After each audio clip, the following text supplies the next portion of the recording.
नमस्कार मित्रांनो, आज शेतामध्ये आलो होतो. शेतामध्ये आल्याच्या नंतर भावनो प्रत्येक शेतकरी मालाला भाव भेटत नाही म्हणून किंवा शेतामध्ये पेरलेलं निघत नाही म्हणून लास्टचा पर्याय म्हणून फाशीच घेतात. फाशी घेण्याचा विचार करतात. खरं तर हा विचार आपल्या मनामध्ये आला नाही पाहिजे. कारण आपण फाशी घेतलं म्हणजे आपण तर काय, आपण देवाघरी जातो. आपण फाशी घेतलं म्हणजे आपण मरतो. आपण फाशी न घेता आपल्या लेकरा बाळाचा विचार केला पाहिजे.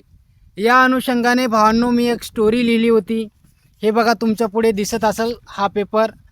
याच्यामध्ये भावांनो पूर्ण स्टोरी अशी व्यवस्थित चांगली होती, परंतु आपल्याला सपोर्ट नसल्यामुळे आपण एका छोट्याशा मुलाला घेऊन आलो त्याला मोबाईल पकडण्यासाठी.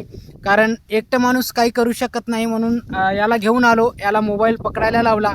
आणि भावांनो याच्यातले होता म्हणजे जेवढे भाग आहेत, जेवढे घेता येतील तेवढे भाग आपण घेण्याचा प्रयत्न केला. आणि या स्टोरीमध्ये खूप काही असं लिहिलेलं आहे, त्यातलं बरंचसं काही घेतलं आपण आणि सर्व घेण्याचा प्रयत्न केला, परंतु ते काय जमलं नाही. कारण त्यामध्ये खूप अडचणी येत होत्या. मोबाईल पकडणार, त्याला सांगावं लागत होतं असं कर तसं कर. खरं तर हे सर्व करत असताना या छोट्याशा मुलाला तेवढं काही जुळत नव्हतं, म्हणून त्याला सांगण्यामध्येच वेळ जात होता. म्हणून मी त्यातले थोडे पार्ट घेतले. आणि खरं तर त्यातून मला एक संदेश द्यायचा आहे माझ्या शेतकरी बांधवाला. कारण प्रत्येक शेतकरी शेतामध्ये पीक पिकलं नाही म्हणून किंवा भाव भेटला नाही म्हणून फाशीचा पर्याय निवडतात. हे चुकीचं आहे.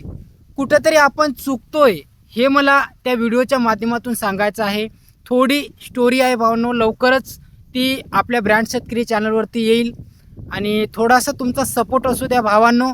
कारण तुम्ही जर मला सपोर्ट केला तर आणखी अशा खूप स्टोऱ्या तुमच्यासमोर येतील आणि बरंचसं काही मी तुम्हाला दाखवण्याचा प्रयत्न करेल, जेणेकरून आपल्याला त्यातून काही मिळालं पाहिजे असा मी प्रयत्न चालू ठेवेल. तर तुमचा सपोर्ट असू द्या. लवकरच ती स्टोरी आता जी मी तयार केलेली आहे लवकरच होता होईपर्यंत लवकर मी टाकण्याचा प्रयत्न करेल. फक्त तुमचा सपोर्ट असू द्या. जय जवान जय किसान.